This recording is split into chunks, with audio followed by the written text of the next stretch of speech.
What's up YouTube? Ako si Marcon. Welcome to my channel kung saan gumagawa ako ng sneaker reviews, sneaker customization at sneaker online shopping. And for today's video, samahan niyo ako at i-quality check natin ang aking UA na Air Jordan 1 Low OG Black Toe.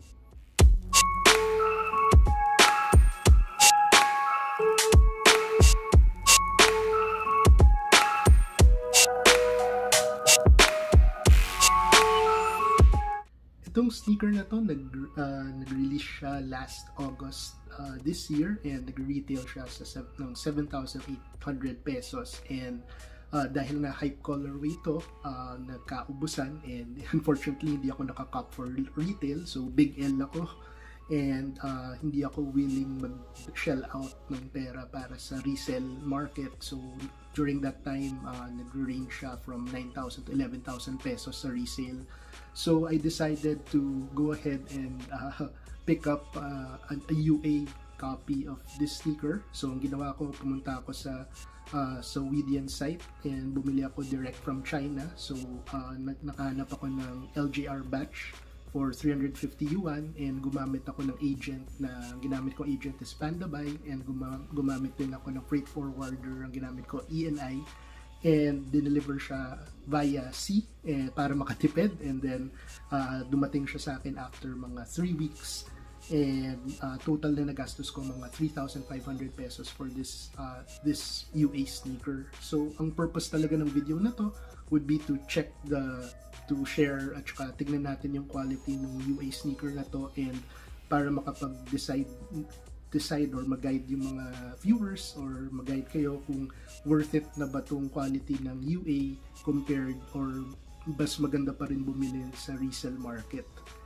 So before tayo mag-start tignan yung quality ng sneaker, gusto ko lang konting disclaimer na hindi to versus video. Unfortunately, wala akong hawak na retail version nitong sneaker na to. Wala din akong hawak na ibang batch ng UA. So ang titingnan lang natin is based on my eye check, yung mga observations ko dito sa quality ng sneaker na to, and also based dun sa mga pictures and videos na nakita ko online.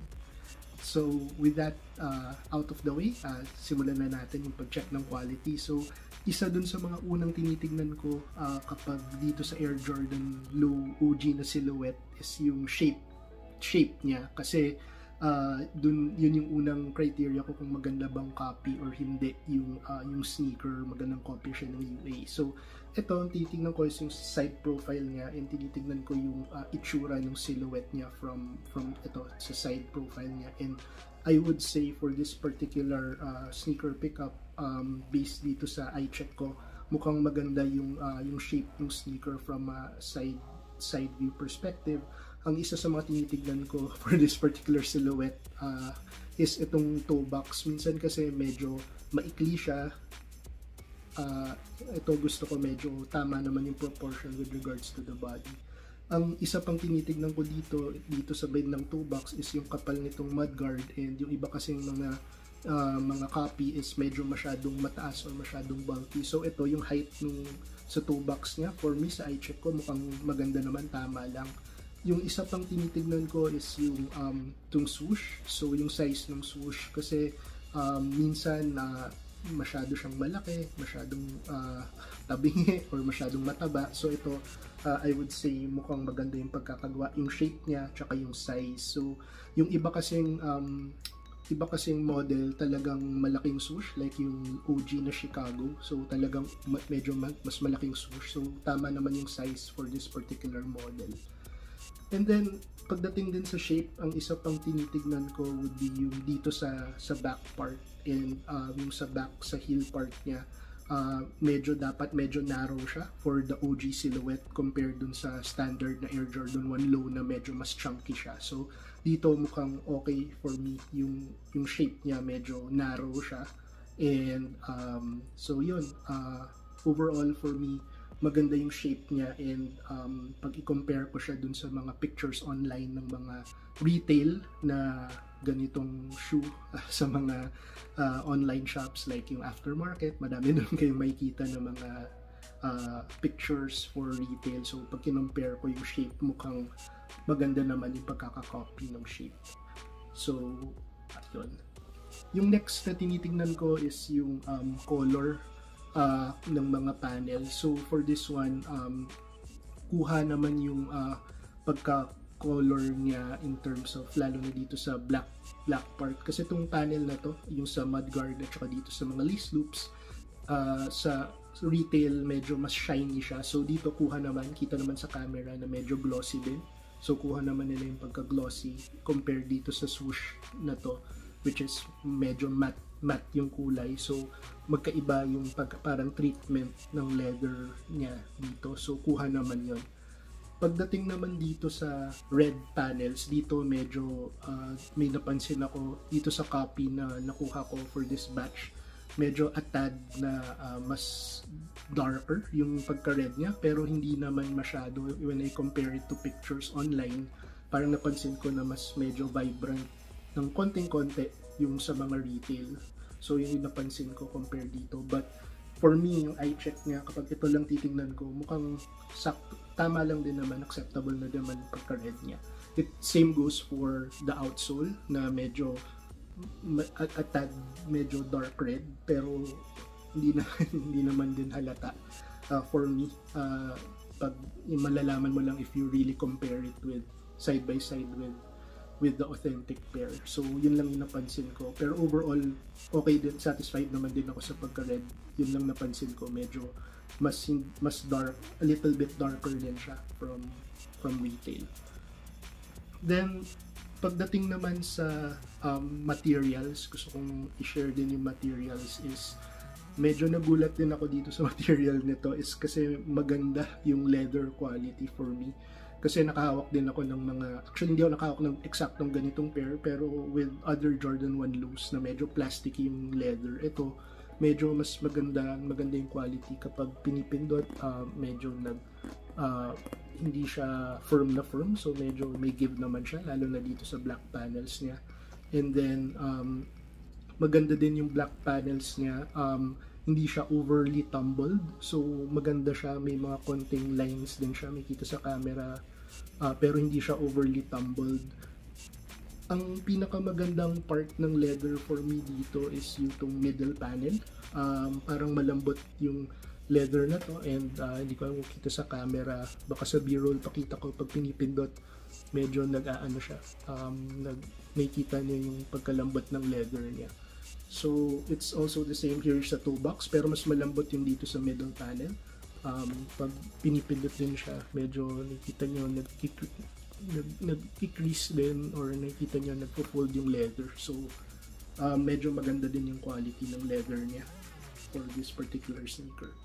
Ang isa lang sa napansin ko, it's the same with retail, na medyo may katigasan lang yung leather panel for the red panel dito sa likod. So medyo matigas siya. Although yun nga, smooth siya. Yun lang, medyo matigas. Pero I think it's also consistent with retail.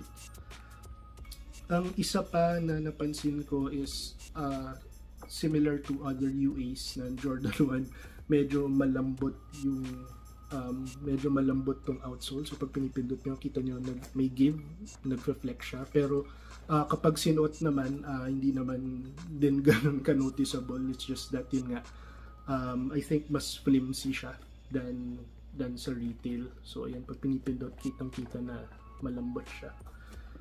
Pero other than that, pagdating dun sa materials, mukhang satisfied din ako dito sa quality, and I would say yung leather materials na ginamit dito would be even a step up or an improvement kahit dun sa mga ibang retail na Air Jordan 1 lows.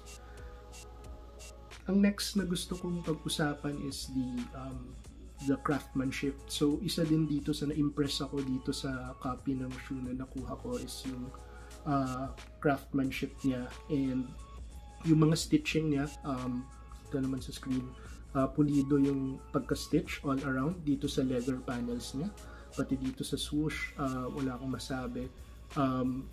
Pagdating din dito sa Air Jordan 1 Jordan Wings logo, maganda din yung pagkaka-print niya, maganda yung pagkaka-print.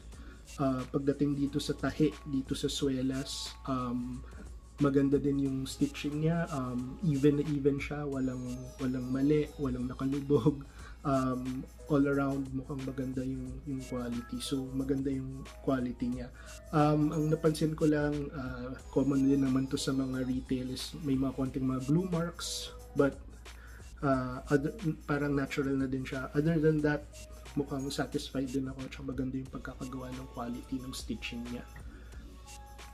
So, ang isa din sa gusto ko din pag-usapan would be yung mga medyo pagkakaiba nito from other UA batches. So, yung batch nga nito is LJR. So, hinanap ko kasi yung pinakamahal na top tier. So, 351 to. Ang isa pang alam kong batch na maganda din yung pagkakagawa is yung OG batch na mas mura siya ng mga 70 yuan. So, nasa mga 280 yuan siya. Ang difference lang nun dito na napansin ko based dun sa mga pictures na nakita ko online is kasi yung DG batch pala na yun, nauna siyang hindi pa rin i-release to ng retail, meron na silang copy, and ang napansin ko is yung black panel dito sa toe box pati dito sa mudguard medyo overly tumbled, although nag-release sila ng updated version na mas maganda na yung leather, mas smooth na siya. Pero yun lang yung i-look out for pag DG batch. Napansin ko na mas overly tumbled yung black leather niya. Pero other than that, mukhang maganda din yung DG na batch nito. Ang isa pang napansin ko din difference din sa DG batch is medyo mas lighter yung color ng red. Mas vibrant ng konti na closer to retail. Pero pagdating ata din sa materials, based dun sa mga nababasa ko sa Reddit ng mga comparison videos, mas maganda daw yung copy ng LJR. So for 70 yuan, mga 500 peso difference. So mas maganda din na to. Pero kung gusto niyo makatipid, okay din naman yung DG batch nitong sneaker na to. So yun lang. Yung iba pang mga observation ko pagdating dito sa quality, pansin ko maganda din yung pagkakagawa nitong Nike tag niya. So maganda yung pagkakaborda, maganda yung kulay, yung size niya tama lang, yung size din ng tang sakto lang na lalagpas lang ng konti, hindi siya masyado mahaba based dun sa eye check ko. So maganda din yan.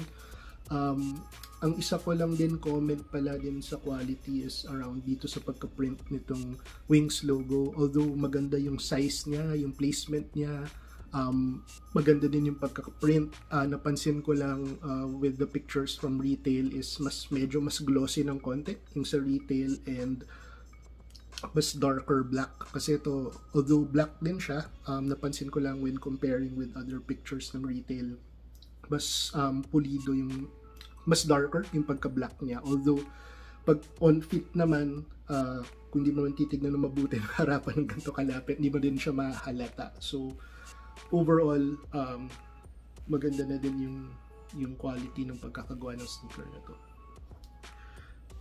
So yung next lang na gusto ko pag-usapan would be yung price nitong sneaker na to. So like what I said, ito pinaka high tier na nabili ko is 350 yuan, and total na nagastos ko with the agent, with the local shipping sa China, and the shipping via sea papunta dito sa Pilipinas, nagastos ko almost 3,500. And siguro if comparing to resell, yung resell dito, nakita ko sa mga resell sites, mga nasa 11,000 yung pinakamahal, pinakamura, babagsak na mga 9,000. So may patong talaga from retail price. So yun yung i-compare nyo, yung 3,500 versus yun nga, mga 9 to 11,000. And if ever pala gusto nyo ng resell, ang suggestion ko, pinakamura nakita ko would be GOAT or StockX. Sa GOAT may nakita ko, baka ipa-flash ko dito, parang nasa $153 including shipping. So it's mga 8,500 pesos. So 1,000 plus retail lang yun. So magandang option yun kung gusto nyo pa rin talaga ng retail na pinakamurang resell. So sa GOAT nakita ko yun for size 9.5. So yun, so ano sa tingin nyo? Nandito tayo sa bandang end ng video. So kung ano sa tingin nyo, okay ba kung kayo papapiliin, pasado na ba yung quality nitong UA sneaker na to, or will you still stick to buying, or you're still willing to shell out extra for the resale price kasi nga wala ng retail na makukuha nito. So yun lang. So ako overall, I think it's, for me, pag linagay ko na to on feet, I wouldn't see the difference for me, honestly. So ibig sabihin, it's a good copy for me kasi ako yung unang batayan ko whether it's a good copy or not is pag nakita ko on feet, hindi ko agad-agad makikita na halata na, uy, fake yan or UA yan or hindi. If medyo may doubt ako, pag tinitingnan ko, hindi ko masabi na fake, magandang copy na yun, and this is one of those sneakers na okay.